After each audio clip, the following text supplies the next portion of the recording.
तमाम कबूतरबाज भाइयों को मेरी तरफ से अस्सलाम वालेकुम। उम्मीद करता हूँ कि सब दोस्त खैरियत से होंगे। लो जनाबे वालियाँ माशाल्लाह शौक कर लो।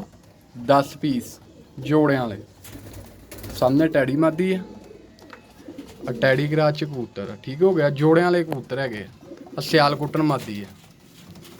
10 पीस आ इन्हों च 5 मादी है तो 5 ही नर आ भी फैसलाबादी जोनसरी मादी है। इंशाल्लाह मैं तुहानूं पर कुंदे दा अख दा भी शौक करावांगा। चंद क पीसां आ डब वाला कबूतर कसूरी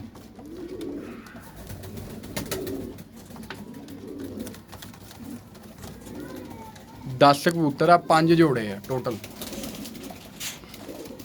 रेट इन्हां दा बिल्कुल मुनासब आ 600 रुपये पर पीस।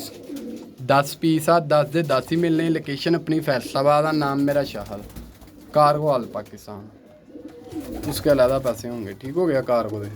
आ सियालकुटी कबूतर आ सियालकुटन मद्दी हैगी। हम तुहानूं इंशाल्लाह चंद क पीसां दा शौक करावांगे मज़ा आएगा। रेट इन्हां दा 600 रुपये पर पीस।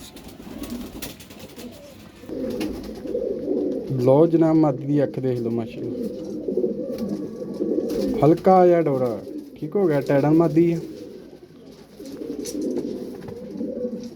आ एहदा पल्ला वा आ दुम आ देखो बंद दुम दी आ एहदे पंजे आ नर लगा होया। अख देख लो माशाल्लाह डब वाला नर कुंदा देख लो। बंद दुम दा कलर शलर देख लो आ एहदे पंजे सियालकोटन मादी है। अख देख लो माशाल्लाह कुंदा देख लो। बाहर दी कन्नियां आ रही है देखो आ एहदी दुम बंद दुम दी आ पंजे आ गोल्डन नर लगा होया। अख देख लो माशाल्लाह एहदी कुंदा देख लो बंद दुम दा खुश्क पंजियां दा। सूरी कबूतर ठीक हो गया टैडी क्रास माशाल्लाह। अख देख लो कुंदा देख लो पूरा कुंदा खुल्लिया दुम भी बंद आ एहदे पंजे।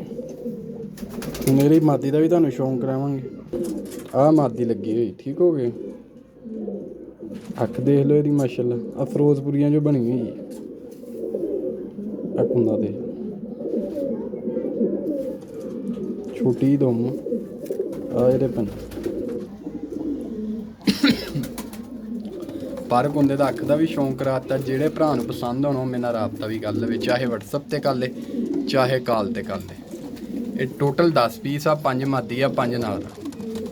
उम्मीद करदा कि भरावां ने शौक कर लिया होना। अल्लाह खैर करे इंशाल्लाह फिर तुहाडी खिदमत च दोबारा हाज़र होऊंगा। इजाज़त चाहता हूँ ओके जी अल्लाह हाफिज़।